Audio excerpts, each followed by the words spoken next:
You have Leon Cooperman on Squawk this morning saying that stocks will be lower a year from today. At the same time, Credit Suisse takes their year-end target up to 4,600, which implies another 9%. I guess the question is whether the size of these behemoths can mask the underlying weakness in some of the sectors you're talking about. I just don't know. I mean, when I read the J.P. Morgan note by Mayo, I was trying to figure out, did Goliath win that shooting match? No. Big guy. The harder you fall, right?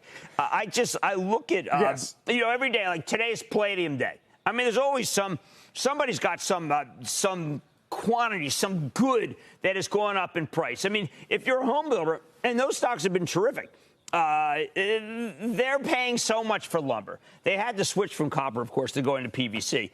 But there's a lot to not like longer term, but to like near term. I happen to have loved yesterday, Carl. We did the stock draft. And everyone was very, very, very hopeful. And I keep coming back to Stephanie Link, who said, listen, it's time to buy Boeing. She's buying something that's not up. I like that. There are a lot of stocks that are up that are really coming in for some serious profit taking.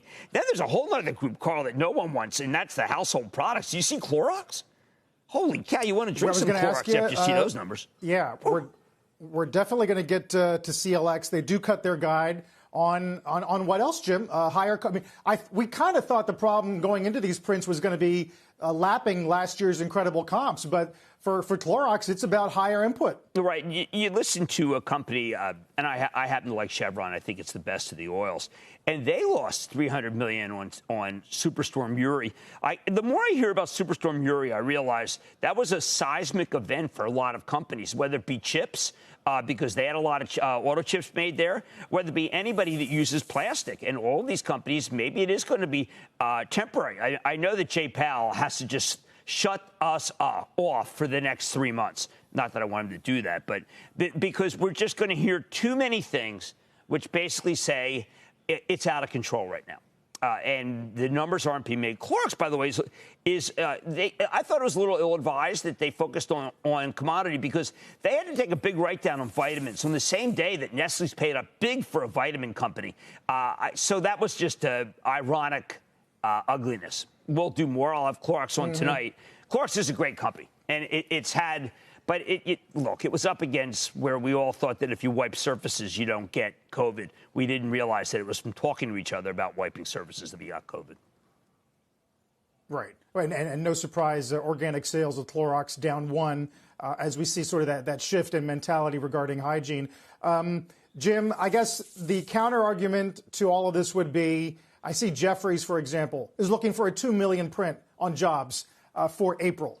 So there is a narrative that you spin that out and you can continue this rolling economic recovery as more people go to work, more people go to the office. New York City's opening July 1, and that we could maintain these kinds of lofty metrics for, as you say, at least in the short term.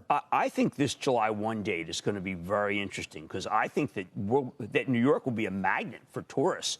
If I were the different airlines that fly into New York, I would jack the prices up right now for July 1. They can do surge pricing, and they ought to. It's a place to go. Remember, Gary Kelly's always talking about Southwest Air. Well, we're ready, but there's no place to go. Well, New York City is going to be the destination in this country, and if they can pull this off. And I think that all the airline stocks have been up.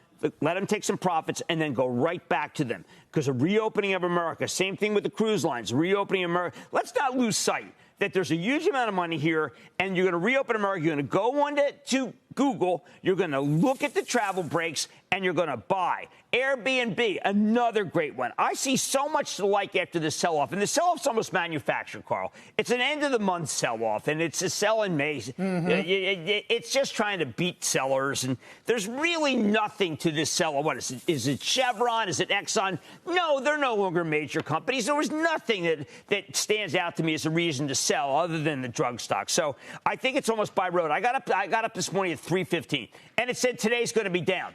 I mean, I don't know. 3:15 is closer to yesterday, for heaven's sake. After the Eagles drafted, I said, that's it. I'm going to bed. Shepard Smith here. Thanks for watching CNBC on YouTube.